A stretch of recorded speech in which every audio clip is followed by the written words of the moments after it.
What's going on, everybody? Biker Dave here, working on this good old YZ250. It's finally looking back like a motorcycle. If you've been following the channel, this has been a very lengthy rebuild, complete engine rebuild, as well as a lot of nifty little updates and all new wiring harness, new suspension. All the suspension has been serviced. And new chain, new sprockets, new triple clamps on the front up there, new hour beater on the side. Just all kinds of stuff going on with this bike. But a real quick tip.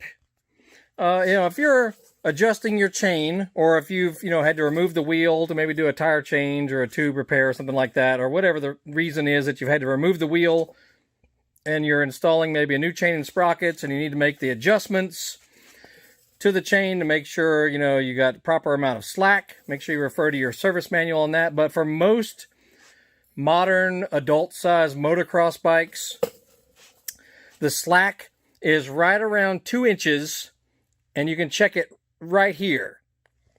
Now, for me, these 3 fingers measure about 2 inches from top to bottom. So it may be different for you, but what I do is put my 3 fingers right here on the rear chain slider bolt. If my slack is nice and snug right on me there, I know I'm right around 2 inches of slack. Now, in your manual, it might say 1 3/4 inches all the way up to 2 1/4 inches. But if you just have yours around 2 inches, of course, you can ask that question to 1 million people and get 1 million different answers. But in my, 40 plus years of riding, I keep it around 2 inches of slack. Anyway, after you've made those adjustments, when you're about to torque down the axle nut, this big boy over here, which is usually very high torque, at least 90 foot-pounds, sometimes 100 foot-pounds, depending on your model. Make sure you check your manual on that. So you're going to need a pretty hefty torque wrench to be able to handle that amount of torque. After your adjustments have been made and you're satisfied, with the angle of the chain, make sure that it's not all cocked one way or the other. As you'll see, it make sure it's sitting right there in the center of the chain slider, so it should be nice and straight all the way up to the countershaft sprocket. After you have all that where you want it, an easy way to make sure the wheel is pulled all the way forward into these chain adjusters. So simple. A pro mechanic showed me this, 25 years ago or so, and I said, oh my goodness, it's so easy.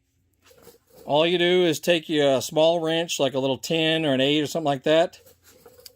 Put it right here in your sprocket, and roll the sprocket, or roll the wheel backwards. That will pull the wheel forward, and so it butts up against this adjuster nice and snug. So that means everything should be true all the way, to the front of the bike. It won't be all sideways, or it just makes it easy. That's all the point of this is. That stupid little tip makes this so simple. Then you can torque down your big boy over here, probably 90 to 100 foot-pounds, and that will do it.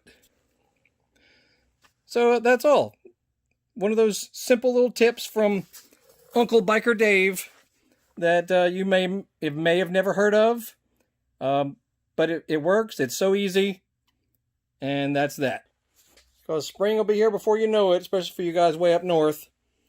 So now's the time to do the stuff to your bike to get it ready, and that's what we're doing. So check out our other videos. We got hundreds of cool videos that you guys will probably enjoy, because they have to do with all things motored, cars, bikes, tractors, lawnmowers, chainsaws, even entertainment videos. Supercross is right around the corner, so we do a lot of stuff relating to that as well.